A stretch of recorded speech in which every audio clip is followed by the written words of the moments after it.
turi kumwe n'icyamamare cyatwa mu njyana nyarwanda Coga Star mwari mukumbuye muri benshi Coga Star yaman wagwan bro everything cool abafana bawe bari gukumbuye uyu munsi tugize amahirwe yo kugufatisha muri Gen-z Comedy mbere na mbere iyi show wayibonye gute iyi show ni show yo guseka ugaseka ukavuga uti uyu munsi nahisemo kuza kuba ikigoryi reka mbe cyo nseke sampusa nasetse cyane rero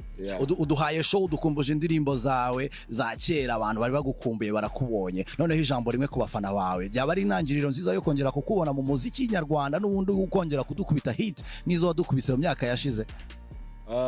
ikintu kinangaza n'uburyo muvuga ngo kongera kukubona nkaho mwambuze wenda ntago nsori twari tumaze iminsi tutakubona ntago urabona ikibazo dufite muri game yacu wenda ndabivuga ntinuba kuko ntago mbyinubira ngewe ubu ngubu narabimenyereye ikibazo dufite muri industry yacu umvise na comedy zakinwe hano bavugaga bati twabonye bapostinze Coga tugira ngo ni show yo kumwibuka kuko yapfuye so hano dufite ikintu cyo kwica aba artiste bakoze akazi uko byumva iyo ugiye mu bindi bihugu nta ndirimbo zisaza indirimbo ziba zarakoze generation yose ariko sinzi ikibazo kiri hano icyo twita old school ntabwo ari too old bro nuvuga ngo bakuru bawe gatoya nabakoreye ubuto kugeza aho bageze uyu munsi iyo generation yose ingana nanjye nayikoreye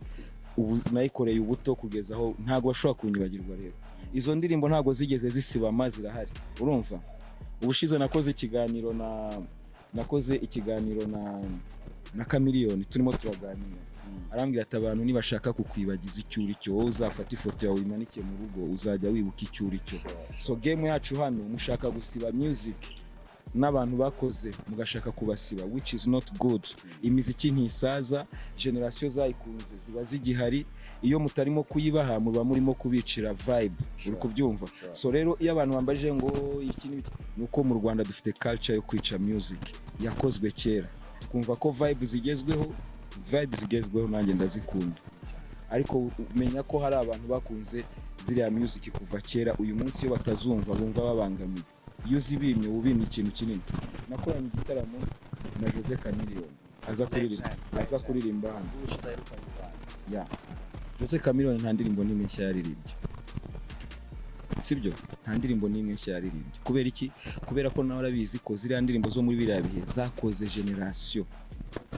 zakoze ubuzima zakoze ubuto bw'abantu zubatse ibigwi by'abahanzi of course no zakoze nukuvuga ngo iyo uhereye ku myaka 10 umunani wumva indirimbo zibyina wiba radio mu rugo ushwana n'ababyeyi kubera kuzamura volume n'ibiki kubera izo